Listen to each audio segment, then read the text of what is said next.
Rebirth and karma, how your actions shape your next life.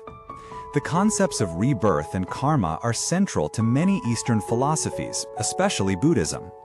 They explain not only why we are born into certain circumstances, but how we can shape our future, both in this life and the next.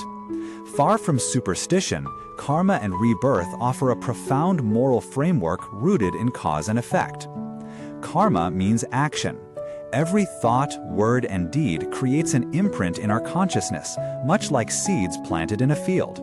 These seeds don't disappear, they ripen over time. Some bear fruit in this life, others may manifest in future lives.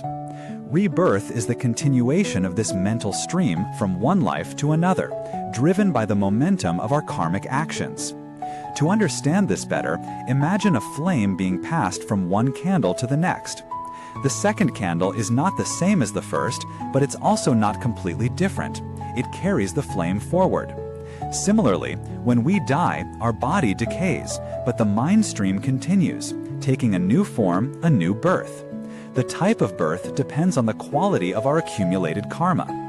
Suppose a person lives generously, helps the poor, speaks kindly, and avoids harming others. These actions sow positive karmic seeds. When this person dies, even if their final moments are calm, loving, and peaceful, those strong seeds can manifest as a fortunate rebirth, perhaps as a human in a supportive family, or even in a higher realm, depending on their spiritual development. On the other hand, imagine someone who lives with hatred, deceit, greed, and cruelty, harming others for personal gain. These negative karmic imprints weigh heavily on the mind. At the time of death, if such a mind is filled with fear, anger, or regret, the rebirth may follow those energies, resulting in suffering, perhaps in a difficult human life or even lower realms of existence. This does not mean punishment. Rebirth isn't a reward or penalty, it's simply a reflection of our choices, the natural consequence of the energy we've put out into the world. One of the most famous stories in Buddhist teachings is that of Angulimala, a feared murderer who later met the Buddha, repented sincerely, and became a monk. Despite his terrible past, his genuine transformation allowed him to purify much of his karma. He eventually attained enlightenment. This powerful example shows us that karma is not fixed. We can change, heal, and grow, starting from now. Another example, think of karma like planting trees. If you've planted a mango seed, you will get mangoes, not lemons. But the soil, weather, and how you care for the plant can influence its growth. Likewise, even if we've planted negative seeds in the past, we can nurture new, positive ones through mindfulness, compassion, and right action. Rebirth, then, is not something to fear. It's a continuation of our mental and emotional patterns. It's also an incredible opportunity. We're not victims of fate.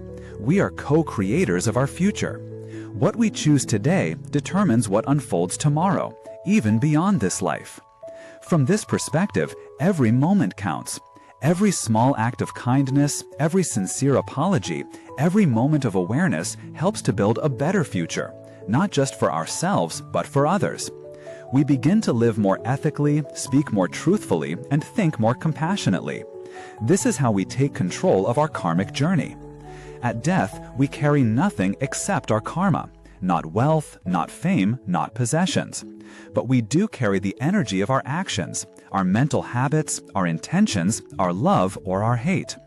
That's why many spiritual traditions place great emphasis on living mindfully and dying peacefully. Rebirth is not a mysterious process, but the logical continuation of our karmic patterns.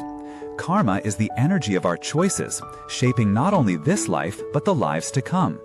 With awareness, we can purify negative karma, generate positive energy, and move toward liberation from the cycles of suffering.